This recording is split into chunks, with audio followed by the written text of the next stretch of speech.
Hello friends, in this video we will study chapter 6 Control and Coordination taken from class 10 subject Science. We will read this chapter and do all the question answers from the chapter. Let's start. In the previous chapter we looked at different processes involved in the maintenance functions in living organisms. There we had started with the notion we all have that if we see something moving, it is alive. Some of these movements are in fact the result of growth, as in plants. A seed germinates and grows, and as we can see that the seedling moves over the course of a few days. It pushes soil aside and comes out, but if its growth were to be stopped, these movements would not happen. Some movements, as in many animals and some plants, are not connected with growth. A cat running, children playing on swings, buffaloes chewing cud, these are not movements caused by growth. Why do we associate such visible movements with life? A possible answer is that we think of movement as a response to a change in the environment of the organism. The cat may be running because it has seen a mouse. Not only that, we also think of movement as an attempt by living organisms to use changes in their environment to their advantage. Plants grow out into the sunshine. Children try to get pleasure and fun out of swinging. Buffaloes chew cud to help break up tough food so as to be able to digest it better. When bright light is focused on our eyes or when we touch a hot object, we detect the change and respond to it with movement in order to protect ourselves. If we think a bit more about this, it becomes apparent that all this movement in response to the environment is carefully controlled. Each kind of a change in the environment evokes an appropriate movement in response. When we want to talk to our friends in class, we whisper rather than shouting loudly. Clearly, the movement to be made depends on the event that is triggering it. Therefore, such controlled movement must be connected to the recognition of various events in the environment, followed by only the correct movement in response. In other words, living organisms must use systems providing control and coordination. In keeping with the general principles of body organization in multicellular organisms, specialized tissues are used to provide these control and coordination activities. 6.1 Animals, Nervous System. In animals, such control and coordination are provided by nervous and muscular tissues, which we have studied in class 9. Touching a hot object is an urgent and dangerous situation for us. We need to detect it and respond to it. How do we detect that we are touching a hot object? All information from our environment is detected by specialized strips of some nerve cells. These receptors are usually located in our sense organs, such as the inner ear, the nose, the tongue, and so on. So, gustatory receptors will detect taste, while olfactory receptors will detect smell. This information acquired at the end of the dendritic tip of a nerve cell, figure 6.1a, sets off a chemical reaction that creates an electrical impulse. So, in this figure we can see the structure of neuron. So, these are dendrites, this is the nucleus, this is cell body, and this is axon, and these are nerve endings. This impulse travels from the dendrite to the cell body and then along the axon to its end. At the end of the axon, the electrical impulse sets off the release of some chemicals. These chemicals cross the gap or synapse and start a similar electrical impulse in a dendrite of the next neuron. This is a general scheme of how nervous impulses travel in the body. A similar synapse finally allows delivery of such impulses from neurons to other cells, such as muscle cells or gland. Figure 6.1b. So, in this figure we can see neuromuscular junction. This is the neuromuscular junction, this is axon, this is muscle fiber, and these are the capillaries, and here you can see mitochondrion. It is thus no surprise that nervous tissue is made up of an organized network of nerve cells or neurons and is specialized for conducting information via electrical impulses from one part of the body to another. Look at figure 6.1a and identify the parts of a neuron. First, where information is acquired. Second, through which information travels as an electrical impulse. And third, where this impulse must be converted into a chemical signal for onward transmission. Activity 6.1. Put some sugar in your mouth. How does it taste? Block your nose by pressing it between your thumb and index finger. Now eat sugar again. Is there any difference in its taste? While eating lunch, block your nose in the same way and notice if you can fully appreciate the taste of the food you are eating. Is there a difference in how sugar and food taste if your nose is blocked? If so, why might this be happening? Read and talk about possible explanations for these kinds of differences. Do you come across a similar situation when you have a cold? 6.1.1 What happens in reflex actions? Reflex is a word we use very commonly where we talk about some sudden action in response to something in the environment. We say, I jumped out of the way of the bus reflexly, or I pulled my hand back from the flame reflexly, or I was so hungry my mouth started watering reflexly.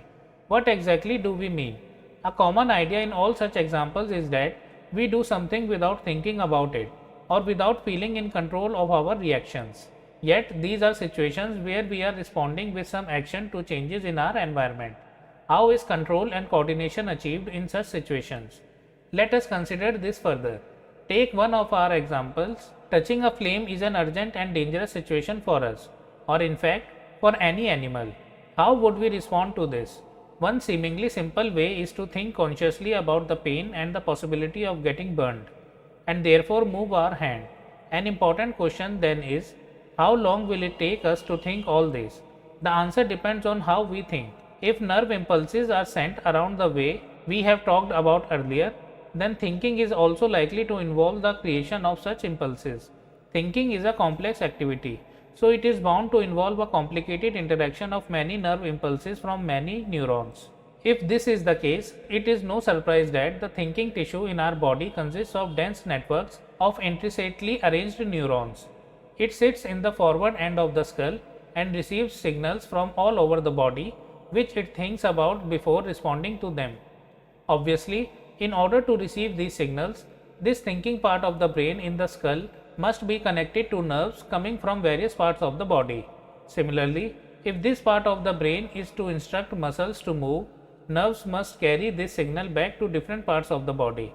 If all of this is to be done when we touch a hot object, it may take enough time for us to get burnt. How does the design of the body solve this problem? Rather than having to think about the sensation of heat, if the nerves that detect heat were to be connected to the nerves that move muscles in a simpler way, the process of detecting the signal or the input and responding to it by an output action might be completed quickly. Such a connection is commonly called a reflex arc. Figure 6.2. So this is the figure 6.2 reflex arc.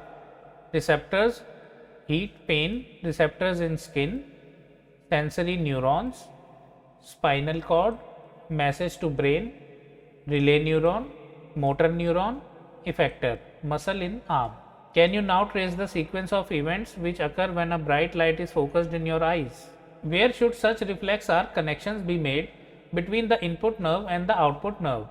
The best place, of course, would be at the point where they first meet each other. Nerves from all over the body meet in a bundle in the spinal cord on their way to the brain. Reflex arcs are formed in this spinal cord itself. Although the information input also goes on to reach the brain, of course, reflex arcs have evolved in animals because the thinking process of the brain is not fast enough. In fact, many animals have very little or none of the complex neuron networks needed for thinking. So it is quite likely that reflex arcs have evolved as efficient ways of functioning in the absence of true thought processes. However, even after complex neuron networks have come into existence, reflex arcs continue to be more efficient for quick responses. 6.1.2 Human brain. Is reflex action the only function of the spinal cord? Obviously not. Since we know that we are thinking beings, spinal cord is made up of nerves which supply information to think about. Thinking involves more complex mechanisms and neural connections. These are concentrated in the brain, which is the main coordinating center of the body. The brain and the spinal cord constitute the central nervous system. Figure 6.3. They receive information from all parts of the body and integrate it. In figure 6.3, we can see human brain. This is cerebrum, this is cranium, skull, this is midbrain, this is cerebellum, pons, medulla, which collectively is called hindbrain. This is the pituitary gland, and this is hypothalamus, and this is the spinal cord, and this portion is called forebrain. We also think about our actions. Writing, talking, moving a chair, clapping at the end of a program are examples of voluntary actions which are based on deciding what to do next. So, the brain also has to send messages to muscles. This is the second way in which the nervous system communicates with the muscles. The communication between the central nervous system and the other parts of the body is facilitated by the peripheral nervous system, consisting of cranial nerves arising from the brain and spinal nerves arising from the spinal cord. The brain thus allows us to think and take actions based on that thinking. As you will expect, this is accomplished through a complex design, with different parts of the brain responsible for integrating different inputs and outputs. The brain has three such major parts or regions, namely the forebrain, midbrain and hindbrain. The forebrain is the main thinking part of the brain. It has regions which receive sensory impulses from various receptors. Separate areas of the forebrain are specialized for hearing, smell, sight and so on. There are separate areas of association where this sensory information is interpreted by putting it together with information from other receptors as well as with information that is already stored in the brain. Based on all this, a decision is made about how to respond and the information is passed on to the motor areas which control the movement of voluntary muscles, for example our leg muscles. However, certain sensations are distinct from seeing or hearing. For example, how do we know that we have eaten enough?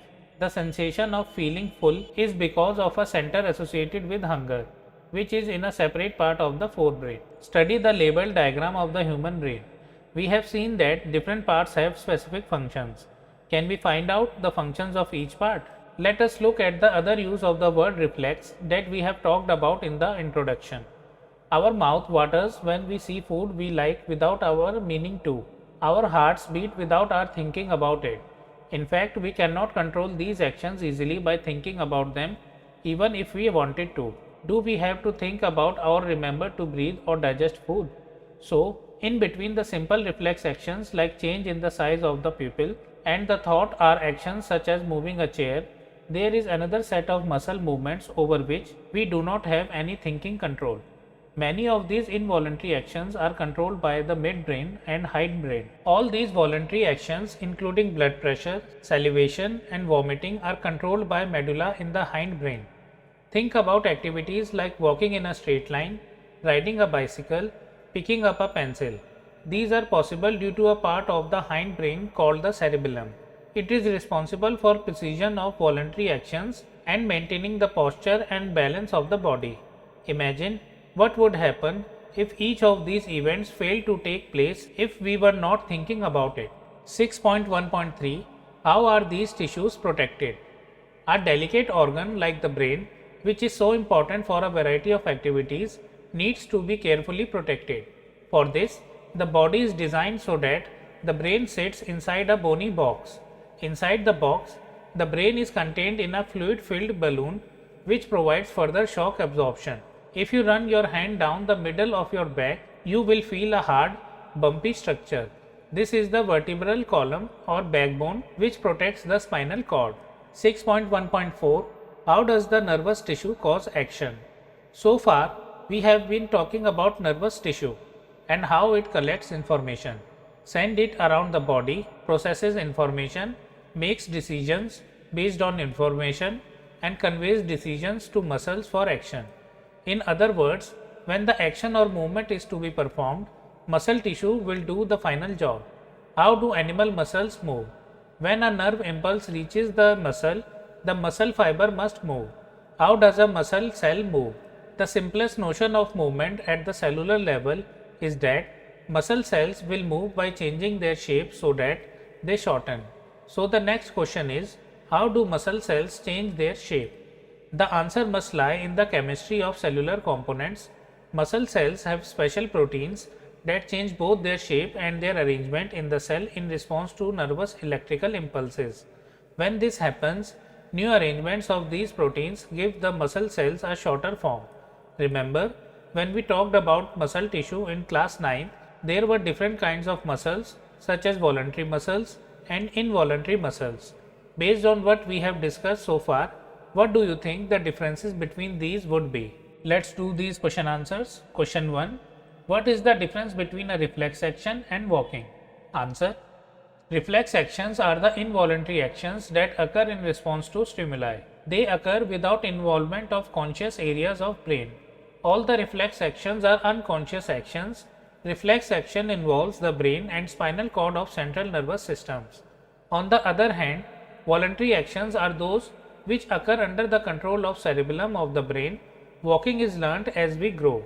Walking is controlled by the brain and is consciously used whenever required. Question 2. What happens at the synapse between two neurons? Answer. At the synapse between two neurons, electric signals are converted into chemicals that can easily cross over the gap and pass on the chemical messenger to the next neuron, where it is converted back to electrical signal. Question 3. Which part of the brain maintains the posture and equilibrium of the body? Answer. Cerebellum, which is a part of the brain, is responsible for controlling the motor functioning. Hence, it is the part engaged in the maintenance of posture and equilibrium of the body. Question 4. How do we detect the smell of an agarbatti? Incense stick. Answer. The smell of an agarbatti is detected by the nose. The olfactory receptors present in the nose sends electrical signal to the forebrain. The forebrain interprets this signal as the smell of the incense stick. Question 5. What is the role of the brain in reflex action? Answer. Reflex actions are formed instantaneously in response to a stimulus that has no time to think. For instance, the sensory nerves that detect heat are connected to the nerves that move the muscles of the hand. Such a connection of detecting the signal from the nerves, that is input, and responding to it quickly, that is output, is known as reflex arc. Reflex action are generated in spinal cord and the information also reaches brain. This helps the brain to record this event and remember it for future use. Brain helps the person to get awareness of the stimulus and prevent the danger posed by the situation in the future. So friends, we have completed all these question answers. Now let's proceed to the next section. 6.2 Coordination in plants. Animals have a nervous system for controlling and coordinating the activities of the body. But plants have neither a nervous system nor muscles. So, how do they respond to stimuli? When we touch the leaves of a choi mui, that is the sensitive or touch me not plant of the mimosa family, they begin to fold up and root. When a seed germinates, the root goes down. The stem comes up into the air. What happens? Firstly, the leaves of the sensitive plant move very quickly in response to touch. There is no growth involved in this movement. On the other hand, the directional movement of a seedling is caused by growth. If it is prevented from growing, it will not show any movement. So plants show two different types of movement, one dependent on growth and the other independent of growth. 6.2.1 Immediate response to stimulus. Let us think about the first kind of movement, such as that of the sensitive plant. Since no growth is involved, the plant must actually move its leaves in response to touch. But there is no nervous tissue, nor any muscle tissue. How does the plant detect the touch? And how do the leaves move in response? Figure 6.4 The sensitive plant. If we think about where exactly the plant is touched and what part of the plant actually moves, it is apparent that movement happens at a point different from the point of touch. So, information that a touch has occurred must be communicated. The plants also use electrical chemical means to convey this information from cell to cell. But unlike in animals, there is no specialized tissue in plants for the conduction of information. Finally, again as in animals, some cells must change shape in order for movement to happen. Instead of the specialized proteins found in animal muscle cells, plant cells change shape by changing the amount of water in them, resulting in swelling or shrinking, and therefore in changing shapes. Figure 6.4. 6.2.2 Movement due to growth. Some plants like the pea plant climb up other plants or fences by means of tendrils. These tendrils are sensitive to touch. When they come in contact with any support, the part of the tendril in contact with the object does not grow as rapidly as the part of the tendril away from the object. This causes the tendril to circle around the object and thus cling to it. More commonly, plants respond to stimuli slowly by growing in a particular direction. Because this growth is directional, it appears as if the plant is moving. Let us understand this type of movement with the help of an example. Activity 6.2. Fill a conical flask with water. Cover the neck of the flask with a wire mesh. Keep 2 or 3 freshly germinated bean seeds on the wire mesh. Take a cardboard box which is open from one side. Keep the flask in the box in such a manner that the open side of the box faces light coming from a window. Figure 6.5 Response of the plant to the direction of light. After 2 or 3 days, you will notice that the shoots bend towards light and roots away from light. Now turn the flask so that the shoots are away from light and the roots towards light. Leave it undisturbed in this condition for a few days. Have the old parts of the shoot and root changed direction? Are there differences in the direction of the new growth? What can we conclude from this activity? Environmental triggers such as light or gravity will change the directions that plant parts grow in. These directional or tropic movements can be either towards the stimulus or away from it. So, in two different kinds of phototropic movement, shoots respond by bending towards light while roots respond by bending away from it. How does this help the plant? Plants show tropism in response to other stimuli as well. The roots of a plant always grow downwards while the shoots usually grow upwards and away from the earth.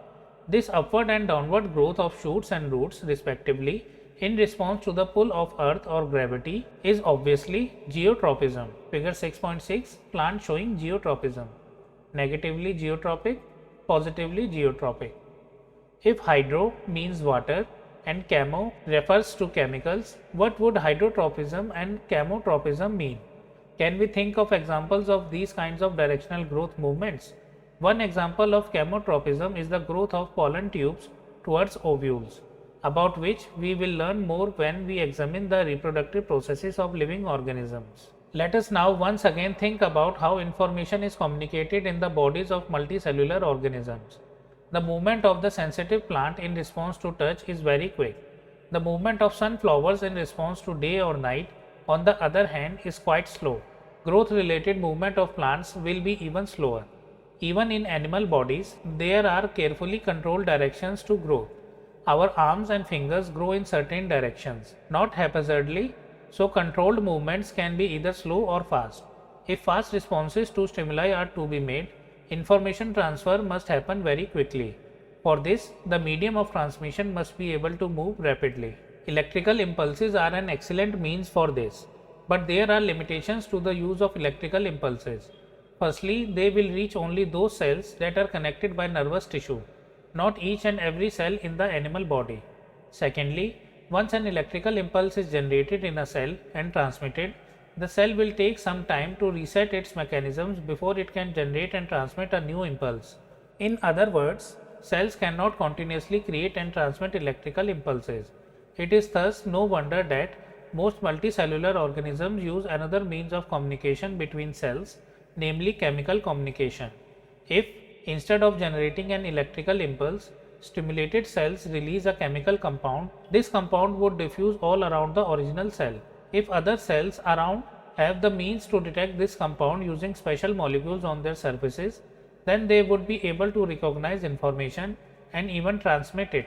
This will be slower, of course, but it can potentially reach all cells of the body, regardless of nervous connections, and it can be done steadily and persistently. These compounds or hormones used by multicellular organisms for control and coordination show a great deal of diversity, as we would expect. Different plant hormones help to coordinate growth, development, and responses to the environment. They are synthesized at places away from where they act and simply diffuse to the area of action. Let us take an example that we have worked with earlier. Activity 6.2. When growing plants detect light, a hormone called auxins synthesized at the shoot tip helps the cell to grow longer. When light is coming from one side of the plant, auxin diffuses towards the shady side of the shoot. This concentration of auxins stimulates the cells to grow longer on the side of the shoot which is away from light. Thus, the plant appears to bend towards light. Another example of plant hormones are gibberellins, which, like auxins, help in the growth of the stem. Cytokinins promote cell division, and it is natural then that they are present in greater concentration in areas of rapid cell division such as in fruits and seeds. These are examples of plant hormones that help in promoting growth, but plants also need signals to stop growing. Abscisic acid is one example of a hormone which inhibits growth. Its effects include wilting of leaves. Questions: Question 1. What are plant hormones? Answer. Plant hormones are the organic substances produced at certain sites of a plant and are translocated to other parts based on the requirement. Plant hormones help to coordinate growth, development, and responses to the environment. Example: auxins, gibberellins, cytokines, abscisic acid, and ethylene. Question 2. How is the movement of leaves of a sensitive plant different from the movement of a shoot towards light? Answer. Movement of a leaves of a sensitive plant, movement of a shoot towards light. First, it does not depend on the direction of stimulus applied, depends on the direction of stimulus applied. Second, nastic movement, tropic movement. Third, touch is the stimulus, light is the stimulus. Fourth, caused by the sudden loss of water from the swellings at the base of leaves, caused by the unequal growth on the two sides of the shoot. Fifth, not a growth movement, growth movement. Sixth, occurs very fast, occurs slowly. Question 3. Give an example of a plant hormone that promotes growth. Answer.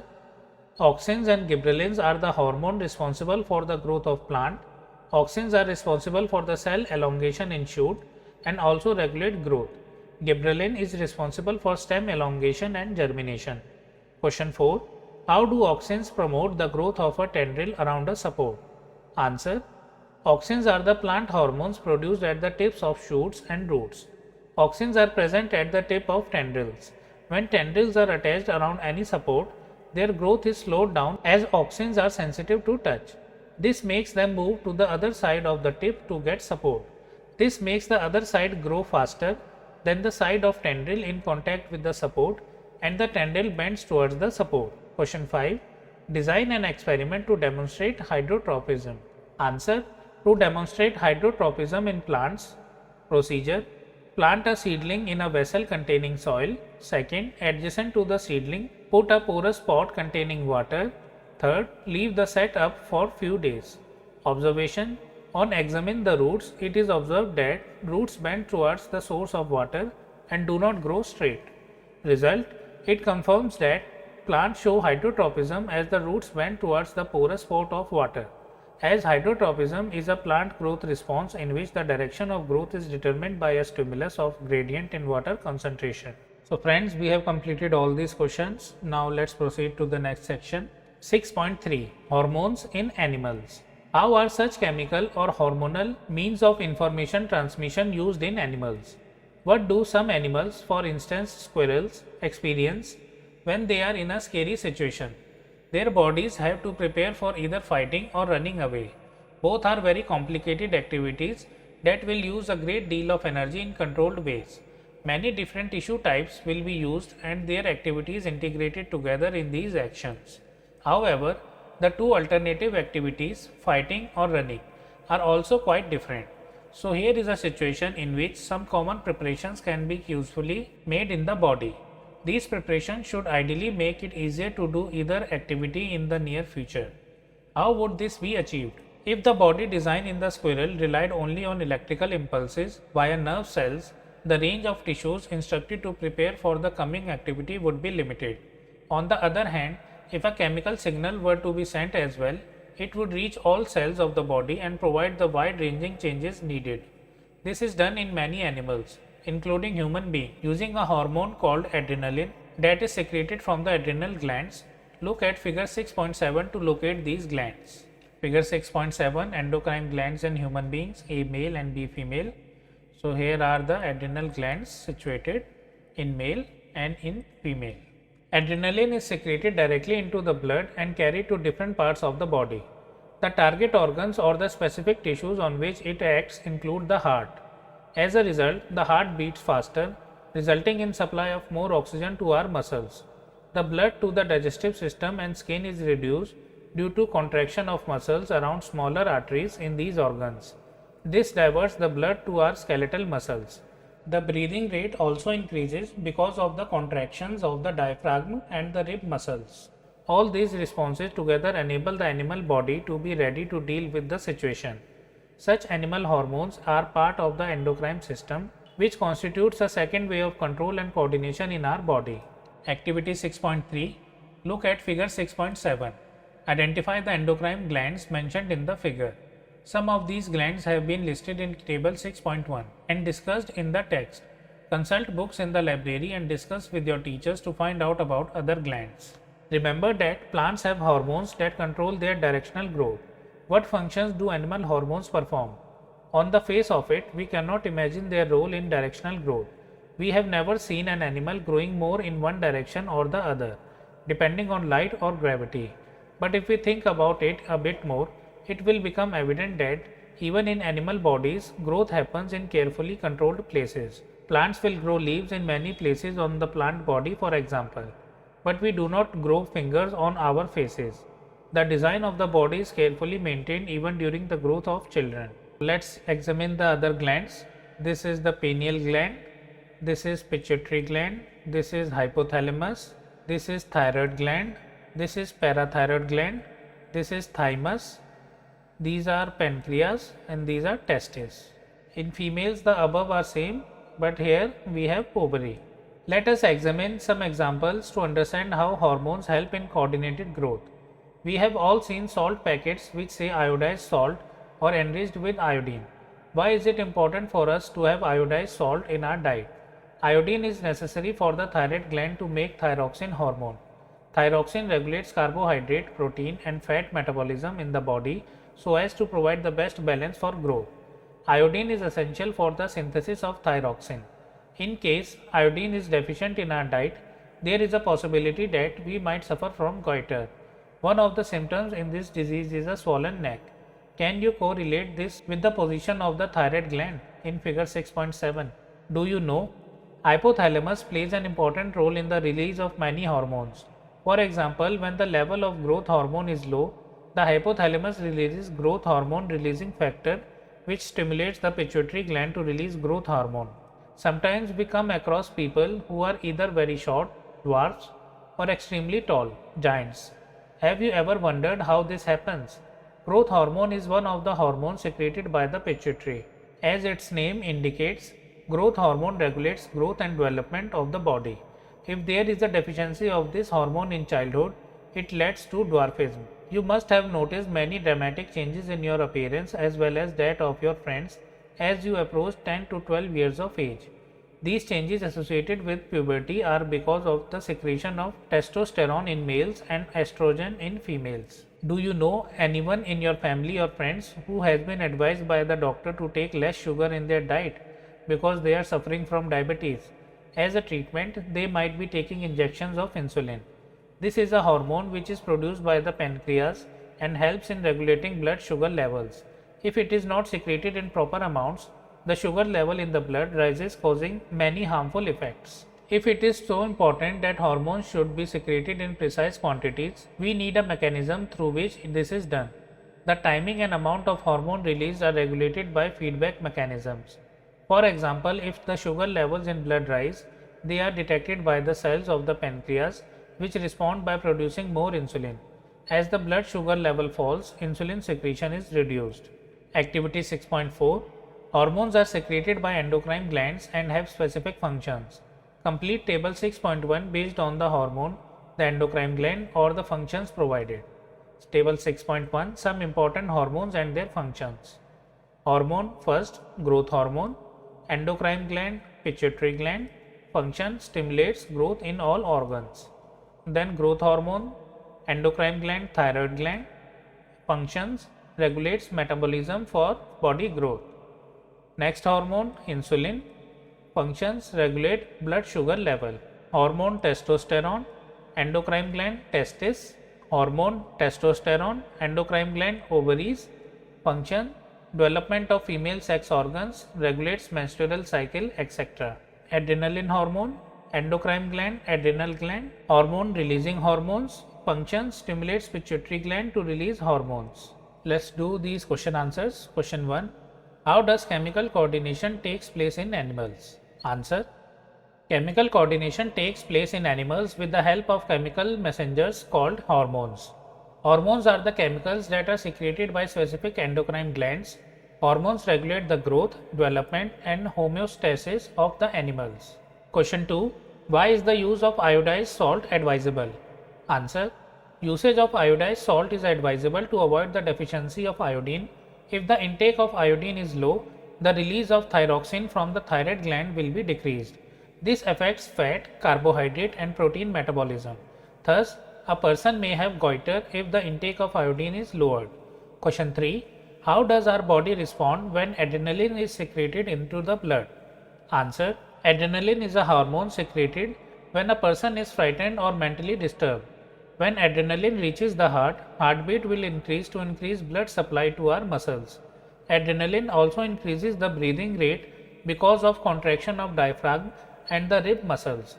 Adrenaline rush also increases blood pressure and allows entry of more glucose into blood. All these occur when our body responds to the secretion of adrenaline into our blood. Question 4. Why are some patients of diabetes treated by giving injections of insulin? Answer. Diabetes is a condition where the pancreatic cells of a person stops producing or reduces the production of insulin hormone. Insulin regulates blood glucose by converting extra glucose to glycogen. When insulin is not produced adequately, a person's blood glucose level is affected and this leads to adverse effects. In order to maintain the insulin and blood glucose levels, diabetes patients are treated with injections of insulin. Friends, we have completed these question answers. Now let's proceed to the next section. What we have learned. Control and coordination are the functions of the nervous system and hormones in our bodies. The responses of the nervous system can be classified as reflex action, voluntary action or involuntary action. The nervous system uses electrical impulses to transmit messages. The nervous system gets information from our sense organs and acts through our muscles. Chemical coordination is seen in both plants and animals. Hormones produced in one part of an organism move to another part to achieve the desired effect. A feedback mechanism regulates the action of the hormones. Exercises. Question 1. Which of the following is a plant hormone? A. Insulin, B. Thyroxine, C. Estrogen, D. Cytokinin. Answer. D. Cytokinin. Cytokinin is a plant hormone, whereas insulin, thyroxine, estrogen are the hormones produced by animals. Question 2. The gap between two neurons is called a dendrite, B. synapse, C. axon, D. impulse. Answer. B. synapse.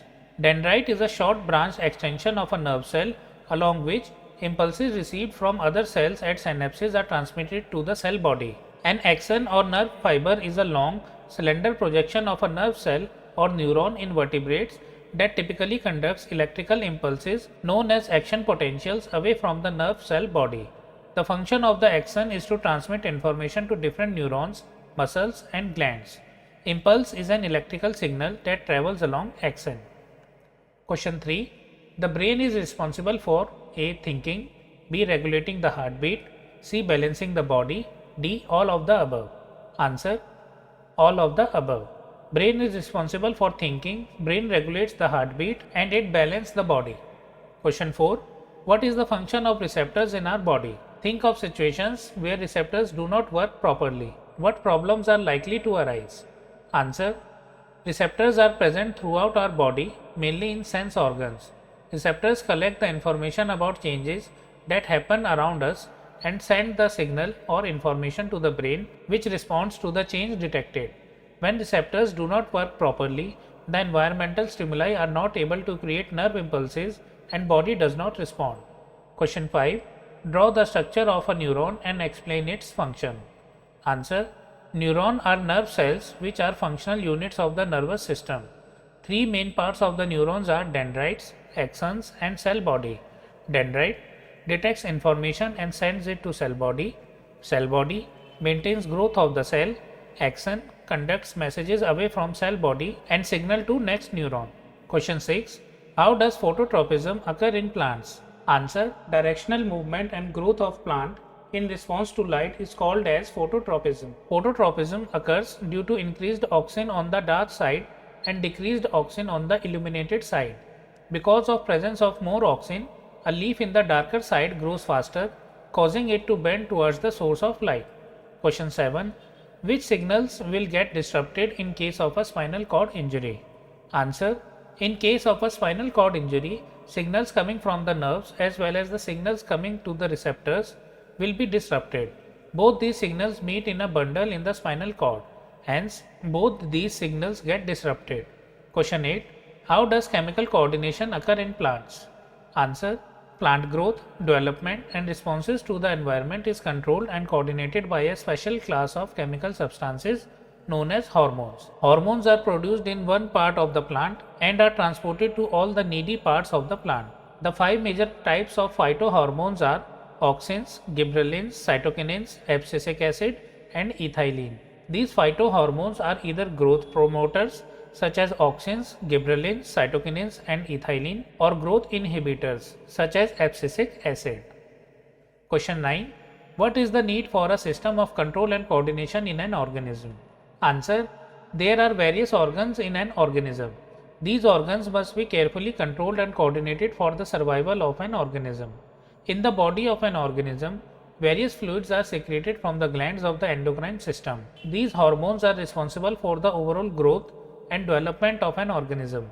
All other daily decisions that include voluntary and involuntary actions are controlled by the central nervous system (CNS). Coordination is needed for all human activities we perform. Our nervous system receives information from surroundings which is processed and a response is elicited. The endocrine system, that is hormonal system, helps in integrating various metabolic activities like reproduction, development and all reflex actions, cope up with various give up situations. The hormonal system in plants help in process of photosynthesis. They need carbon dioxide, water and sunlight. The stomatal opening in leaves open up to allow in carbon dioxide gas. The roots bend towards water. The stem grows towards sunlight.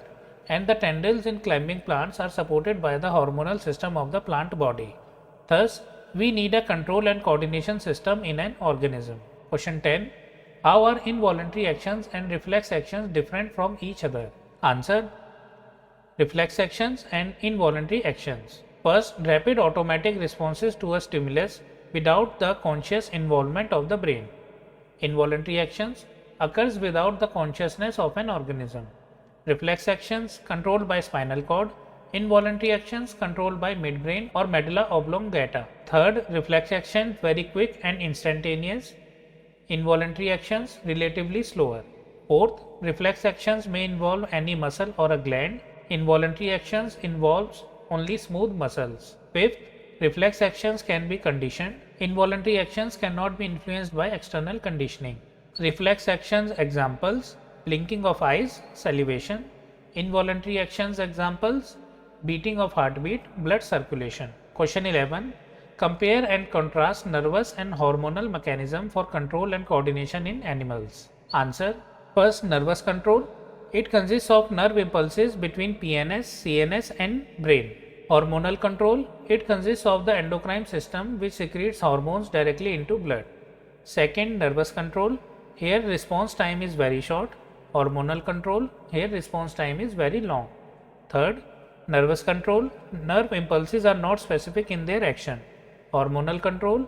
Each hormone has specific actions. Fourth, nervous control.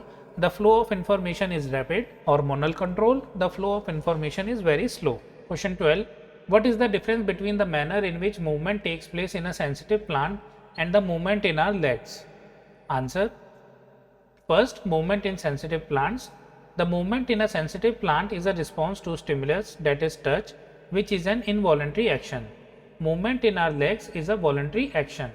Second, movement in sensitive plants. No special tissue is there for the transfer of information. Movement in our legs, a complete system CNS and PNS is there for the information exchange. Third, movement in sensitive plants. Plant cells do not have specialized protein for movements. Movement in our legs. Animal cells have specialized protein which help muscles to contract. Friends, we have completed all these question answers. Friends, we have completed this chapter. We have read the chapter and also did all the question answers from the chapter. If you like the video, kindly like it and share it with your friends. In case you have not subscribed to my channel, kindly subscribe it and press the bell icon so that new video notifications could reach you. We'll meet in the next video. Till then, take care and respect your elders. I am Vaibhav signing off. Thank you for watching.